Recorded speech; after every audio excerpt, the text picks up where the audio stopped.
Bien, buenas tardes alumnos y alumnas de Historia de América. Esta es la 17ª clase de Historia de América del 13 de julio de 2020. El tema es el último tema de la unidad 2, la conquista de América, del Tucumán, resistencia y rebeliones indias. ¿Sí? La bibliografía son un par de artículos, un artículo de John Eliot, donde describe todo el proceso de conquista en América en general. También un artículo de Nathan Bastel en la misma compilación de Leslie Bette de Historia de América Latina, en el cual ya no describe la conquista española y los indios, sino describe a los indios y la conquista española. Esa es otra visión, ¿no? Esa es la visión de León Portilla y luego el historiador francés Bastel se trató de plantear, de mirar la conquista desde la mirada de los indios, ¿no? El tercer, no es un artículo, es un capítulo del libro de Millones, que ya vimos varios capítulos también, de Historia y Poder de los Andes, el capítulo 6, la existencia clandestina. También el artículo de Silvia Palomeque, El mundo indígena, algunas cuestiones de la conquista y la resistencia. En el capítulo de Daniel Santamaría, en la nueva historia de la Nación Argentina, publicada por la Academia Nacional de la Historia y Editorial Planeta, la sociedad indígena, de la cual ya vimos una primera parte, ahora viene la segunda parte, y finalmente un artículo de Ana María Lorandi, una etnohistoriadora argentina, sobre las guerras calchaquíes y la resistencia indígena de Ecos Tupamaros del siglo XVIII. Bien, algunos ejes temáticos de este último tema de la unidad 2. Respecto a la conquista española, la conquista española en América se tiene que ver como una continuidad. Las acciones militares medievales de los siglos XI en adelante en la península ibérica, que darán lugar a la llamada reconquista española de la península. En realidad no es una reconquista, es una conquista de la península ibérica en manos del Islam. Va a continuar en la conquista de América. Un ejemplo que siempre doy al respecto es que el Santiago Matamoros, que va a acompañar a la llamada reconquista española de la península ibérica, luego va a acompañar a los conquistadores hispanos y españoles en la conquista de América, ya no matando moros, sino matando indios, ¿no?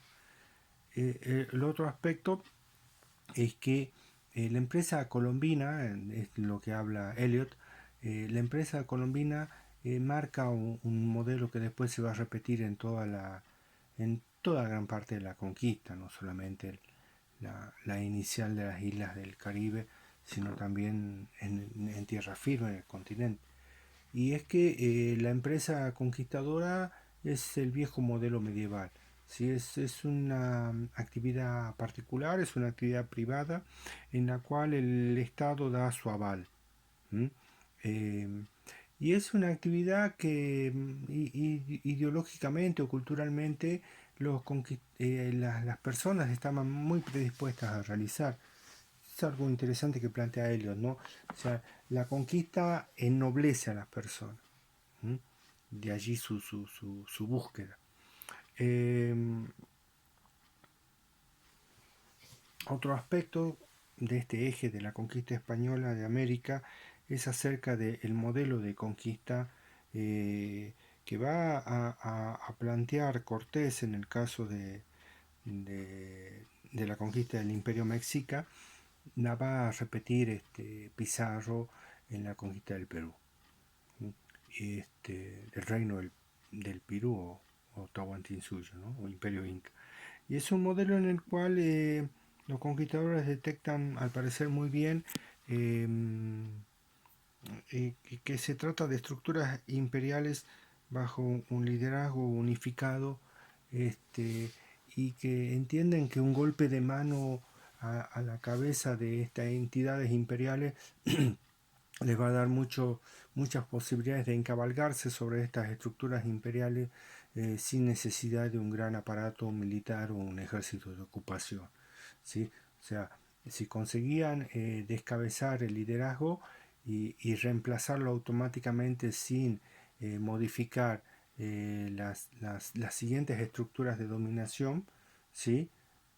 Solo la cabeza, podían encabalgarse sobre esas estructuras imperiales y así tener un control sobre estos estados imperiales. Es lo que detecta muy bien Cortés y, es lo que y va a practicarlo, obviamente, y con éxito, y ese modelo lo va a repetir Pizarro en la conquista del Perú. Eh, Respecto de ahora, ya no mirando a los conquistadores, sino mirando a los conquistados, la visión de los indios, el artículo de Bastel. Eh, Al parecer, pero esto es muy cuestionable, pero bueno, es una hipótesis, la conquista fue posible de estas entidades imperiales tan importantes porque había una situación preexistente muy propensa a que cualquier impacto ocasionara un trauma, una marca en los indígenas. O sea, en sociedades apocalípticas, sociedades muy predispuestas a los augurios y sociedades que habían centrado su desarrollo en la existencia de un dios civilizador que luego de civilizarla las había abandonado. Y bueno, todo ese conjunto de factores se reúnen para generar un tipo de sociedad que ante un impacto tan violento, tan rápido y tan profundo como el de la conquista europea, les va a dar lugar, les va a generar un trauma que va a incidir notablemente a incapacitarlo, como todo trauma, a incapacitarlos para después tal vez ofrecer una resistencia más fuerte a la conquista europea. Eh, este trauma no solamente explica la rápida conquista, sino también explicaría una tremenda desestructuración de las sociedades indígenas y que daría lugar a una caída demográfica muy grande en los primeros 50 años de la conquista. ¿Mm? No tanto por la conquista en sí, la violencia de la conquista en sí, sino más bien por este trauma generado y no superado, sino por la muerte de las sociedades indígenas. Eh, Aún así, hay movimientos de resistencia desde el inicio, ¿no? Uno de ellos muy cercano en los Andes meridionales en torno al, al Cusco, ¿sí? El actual departamento de Ayacucho en Perú, ¿sí? Es el movimiento de Taquiongoy, un movimiento de resistencia indígena no vinculado a las estructuras imperiales derrotadas del Tahuantinsuyo, sino más bien vinculados a intereses locales y a cultos locales. Es como que, al parecer, este movimiento ha sido interpretado como que el Estado imperial inca estaba en este nivel y bajo ese nivel había una serie de estructuras. Desaparecido este nivel, quedan sin embargo las estructuras locales de poder, de religión. O sea, desaparecidos los dioses imperiales, ¿no? Como Inti, sin embargo quedan los dioses locales, las huacas, ¿no?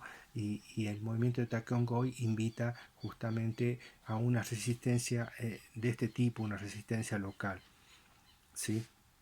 Eh, no solo la resistencia indígena fue de este movimiento, sino que y fue muy importante y con una continuidad de muchos años hasta casi el siglo XX en las regiones eh, no ocupadas por las entidades imperiales mesoamericanas e incas. Me refiero a todo el norte de México, ¿sí? y a todo la parte este del área serrana del Tahuantinsuyo, lo que sería gran parte del Antisuyo hacia el Chaco, y también toda la parte sur de Chile, ¿no? Eh, Se trata de la resistencia mapuche en el sur de Chile, de la resistencia chiriguana y del Chaco en el Chaco y en la zona de Charcas, actual Sucre, y al norte de México de la resistencia chichimeca. ¿Sí? Esas fueron resistencias exitosas a tal punto que no solo exitosa en el sentido de que los hispanos tuvieron que constituir una frontera, ¿no? No pueden avanzar hacia esos territorios y dominar a esas sociedades. Este, lo que da lugar a la constitución de fronteras, ¿sí? Y que se van a mantener hasta el siglo XIX y hasta casi el siglo XX, muy exitosas en ese sentido. Mm. En cuanto a la sociedad indígena y la resistencia en el Tucumán, ¿sí? Daniel Santamaría en su artículo plantea que la constitución de la frontera tiene mucho que ver con la disputa exitosa de parte de las sociedades indígenas del Chaco, de la Pampa y de la Patagonia del ganado, ¿sí? Y la incorporación del caballo a su economía, a su sociedad. Eso le va a dar una superioridad tecnológica y les va a permitir casi equiparar a los hispanos y explicaría la constitución de esa frontera, ¿sí? Las rivalidades interétnicas es otra característica de la conquista del Tucumán, ¿sí? Eh, Rivalidades de la cual se van a aprovechar los hispanos y los españoles para realizar la fundación conquista de ciudad. En este sentido, conquista y fundación de una ciudad lo vamos a plantear como sinónimo, ¿sí? Justamente en este Tucumán, esta fundación de ciudades va a tener el claro objetivo de reducir a los indígenas como mano de obra, ya sea para la mita,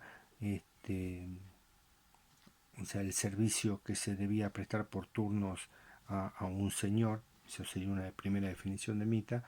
Después la vamos a ver más en profundidad. Y directamente como mano de obra servil en lo que se dio en llamar en la región el servicio personal. Esta situación de sobreexplotación tal vez de la mano de obra en el siglo XVI y comienzo del XVII va a generar en el Tucumán una resistencia indígena que se conoce como guerras calchaquíes. Estas guerras calchaquíes que se desarrollan justamente en los valles calchaquíes, en los valles salteños donde yo vivo, ¿sí? Hasta el Tucumán, hasta la provincia de Tucumán, hasta la provincia de Tucumán, son unas guerras que van a durar casi 50 años, 60 años, ¿sí? Distintos alzamientos sucesivos van a tener en jaque las ciudades del Tucumán, ¿no? De Jujuy, Salta, Tucumán, Santiago del Estero, Londres, ¿sí? Barco. En ese sentido son muy exitosas estas guerras calchaquíes.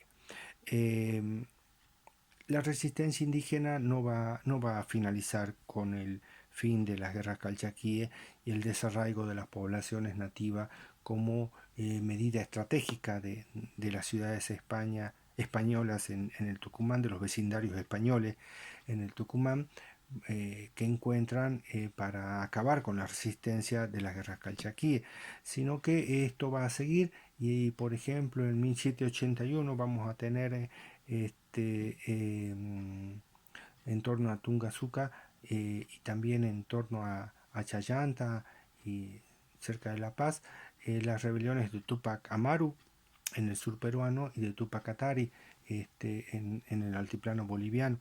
Estas dos rebeliones van a provocar una serie de ecos en la región, especialmente en Jujuy, en su provincia, en la cual en la puna de Jujuy llegan esos ecos rebeldes de Tupac Atari, de Juliana Paza, y que son reprimidos muy rápidamente, evitados antes de que estallara la rebelión en sí. y también llegan a la zona del Chaco, lo que hoy son los actuales departamentos de la región llamada de la Yunga. Ahí llegan los ecos tupamaros y provocan una rebelión de un par de meses, que asolan el fuerte de Ledesma, sitian una serie de fuertes y hasta amenazan con sitiar o atacar la ciudad de Jujuy. ¿Sí? Bien, esta es una breve presentación de este tema que lo vamos a ver en 3 clases. Esta clase, la próxima clase del viernes, hoy es 11, el viernes 17, entonces ahí vamos a tener un vivo por Meet para que ustedes hagan las preguntas y probablemente el 20 de julio tengamos otra clase, y ahí cerramos, que vuelvan a hacer preguntas. Bien, muchas gracias.